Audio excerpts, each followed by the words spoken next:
Hello everyone, আমি Rocky. আজ আপনাদের নিয়ে যাব বাংলাদেশ ভারত সীমান্তের এক রোমাঞ্চকর ট্রেলে উৎমাছড়া থেকে বিছানাকান্দি বর্ডার হাইকিং। আমাদের যাত্রা শুরু হলো হবিগঞ্জ থেকে। চণ্ডীপুলে সকালের নাস্তা শেষ করে চড়ার বাজার হয়ে আমরা এসে পৌঁছালাম ট্রেলরের শুরুর বিন্দু উৎমাছড়ায়।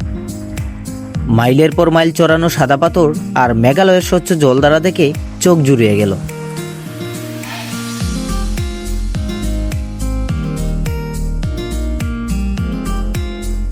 তবে এই সৌন্দর্য পার হওয়াটা ছিল বেশ ঝুঁকিপূর্ণ। পাহাড়ি ডোলের তীব্র স্রোতে হাত ফসকে যাওয়ার ভয় ছিল।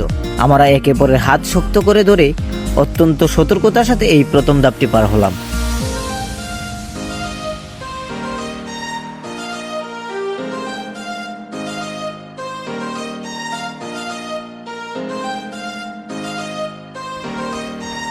বিপজ্জনক জলধারাটি পার হতেই আমাদের সামনে ভেসে উঠল এক বিশাল খোলা মাঠ।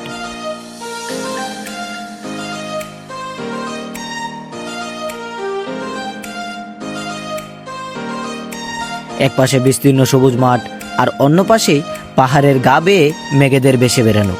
এই দৃশ্যটি ছিল সত্যিই পরাবাস্তব। সেখান থেকে আবার ট্রেকিং শুরু হলো।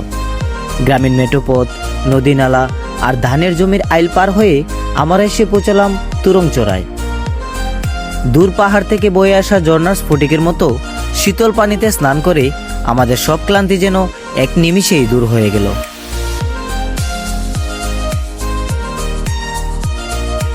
স্নান শেষ হতেই আকাশ ভেঙে নামলো ঝুম বৃষ্টি। বৃষ্টির মাঝেই লোকাল কাদা রাস্তা ধরে আমাদের প্রায় 1 ঘন্টারও বেশি সময় হাঁটতে হয়েছিল। কষ্ট হলেও নতুন গন্তব্যে থ্রিল আমাদের এগিয়ে নিয়ে গেল।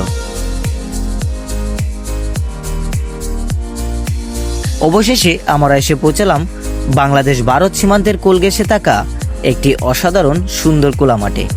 সবুজ ঘাসে ঢাকা এই ল্যান্ডস্কেপটা এতই নিখুঁত যে ছবি কিংবা ভিডিওতে দেখলে যে কেউ এটাকে সুইজারল্যান্ড ভেবে ভুল করবে।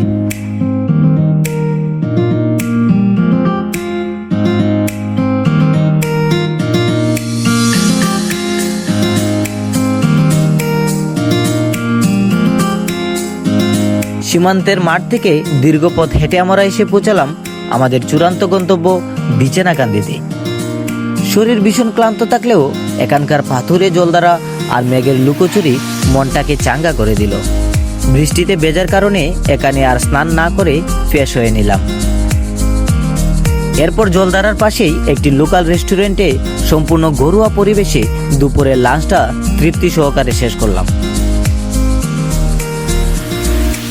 খাওয়া দাওয়া শেষে এক বুক স্মৃতি নিয়ে আমরা আমাদের বাড়ির উদ্দেশ্যে নৌকায় চড়ে বসলাম। প্রকৃতির এই সৌন্দর্য আমাদের মনে করিয়ে দেয় যে পৃথিবীটা অনেক বড় আর আমাদের জীবনটা খুবই সংক্ষিপ্ত। তাই পকেটে টাকার চেয়ে মনের ইচ্ছা শক্তিকে কাজে লাগিয়ে সময় থাকতে থাকতেই এই সুন্দর পৃথিবীটাকে ঘুরে দেখা উচিত। আজ এই পর্যন্তই।